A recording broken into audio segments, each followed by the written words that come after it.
Selamat pagi. Pagi, pagi, pagi.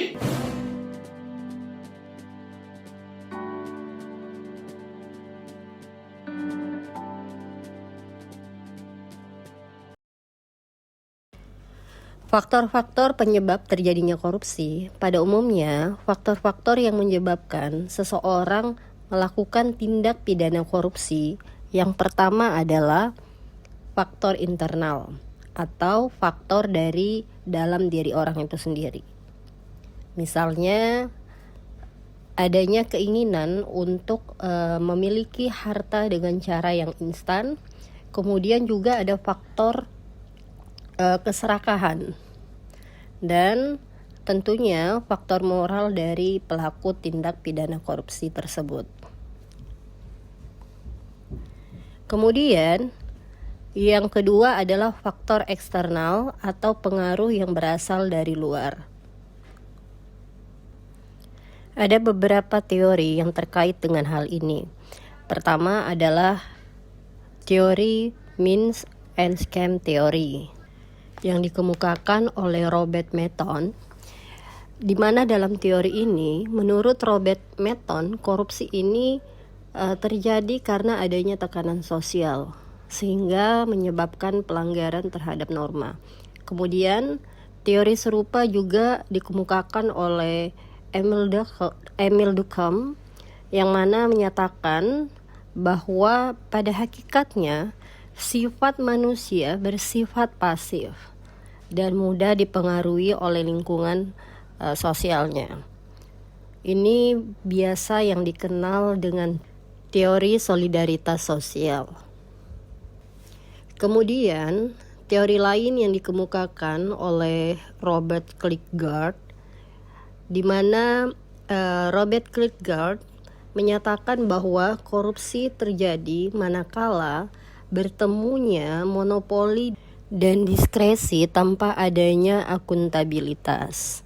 Monopoli ini adalah mono itu satu, jadi maksudnya satu kekuasaan. Diskresi itu suatu kebijakan yang bisa mengeluarkan suatu keputusan dan tanpa adanya akuntabilitas sehingga dapat menyebabkan korupsi. Selanjutnya, satu lagi teori lain yang dikemukakan oleh Jack Bologna dalam teorinya GONE Theory. GONE ini merupakan singkatan dari Greed, Opportunity, Need, dan Exposure.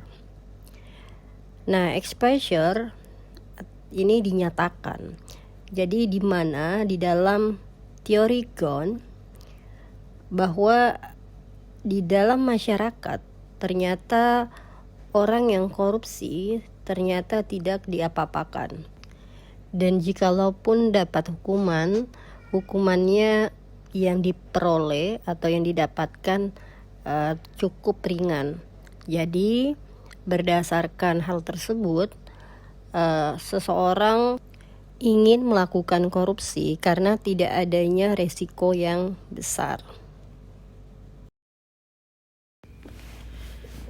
Korupsi dikatakan sebagai extraordinary crime karena salah satunya yaitu adanya dampak masif dalam merusak sendi-sendi kehidupan.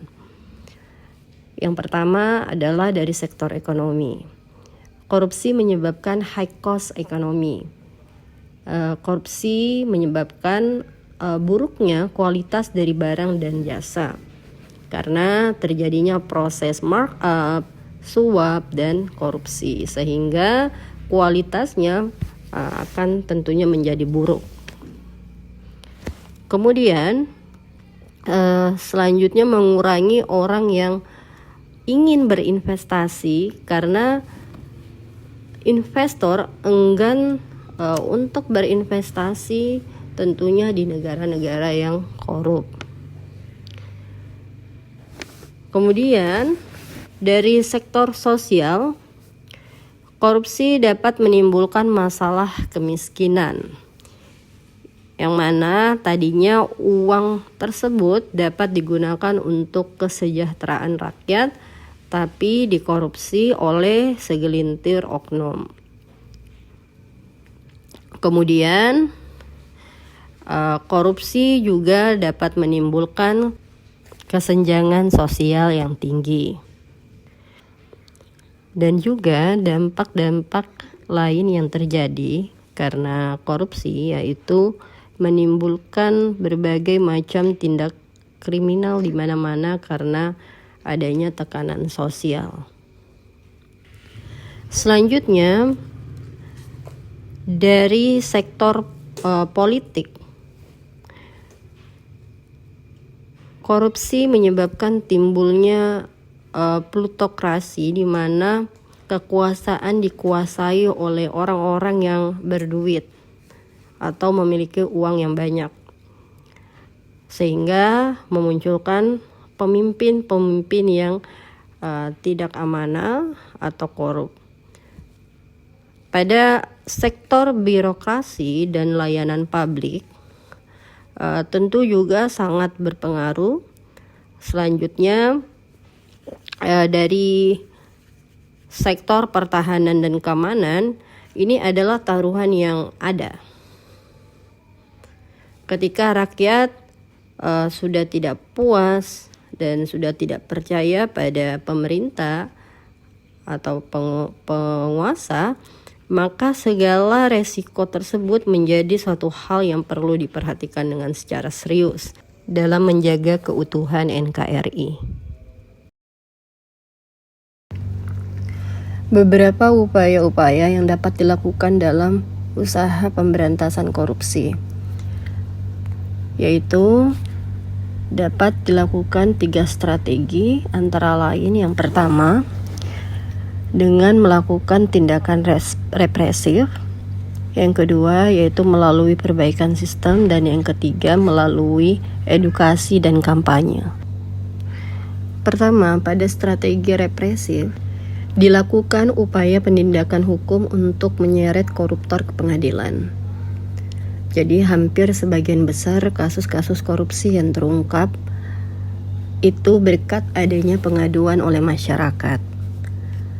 Pengaduan dari masyarakat merupakan salah satu sumber informasi yang sangat penting untuk diteruskan oleh KPK. Jadi dalam strategi ini, tahapan yang dilakukan adalah dari laporan yang diadukan oleh masyarakat kepada KPK, selanjutnya KPK akan melakukan proses verifikasi dan tentunya penelaahan. Setelah itu, KPK melakukan penyelidikan dan juga penyidikan, kemudian penuntutan, dan akhirnya akan dieksekusi oleh pengadilan. Strategi yang kedua melalui perbaikan sistem. Sebenarnya banyak sistem yang diterapkan di Indonesia memberikan peluang tindak pidana korupsi. Untuk itu diperlukan sistem yang baik agar bisa meminimalisir terjadinya berbagai tindak pidana korupsi. Misalnya dengan mendorong transparansi penyelenggara negara, seperti yang dilakukan KPK, yaitu menerima pelaporan LHKPN atau laporan harta kekayaan penyelenggara negara. Kemudian juga dengan memberikan rekomendasi kepada kementerian dan lembaga terkait untuk melakukan langkah-langkah dalam perbaikan. Dan juga melakukan modernisasi pelayanan publik dengan online dan sistem pengawasan yang terintegrasi agar lebih transparan juga efektif. Berikutnya, strategi ketiga melalui edukasi dan kampanye. Edukasi dan kampanye merupakan strategi pembelajaran pendidikan anti korupsi dengan tujuan membangkitkan kesadaran masyarakat mengenai dampak korupsi, dengan mengajak masyarakat untuk terlibat dalam gerakan pemberantasan korupsi, agar dapat membangun perilaku dan budaya anti korupsi. Jadi, tidak hanya bagi mahasiswa dan masyarakat secara umum saja, namun juga anak usia dini, taman kanak-kanak, dan juga sekolah dasar. Dalam usaha pemberantasan korupsi, dibutuhkan kesamaan pemahaman mengenai tindak pidana korupsi itu sendiri. Dengan adanya persepsi yang sama, pemberantasan korupsi bisa dilakukan secara tepat dan juga terarah, agar pemberantasan berjalan tentunya lebih efektif. Maka, sebaiknya ketiga strategi tersebut harus dilakukan secara bersamaan.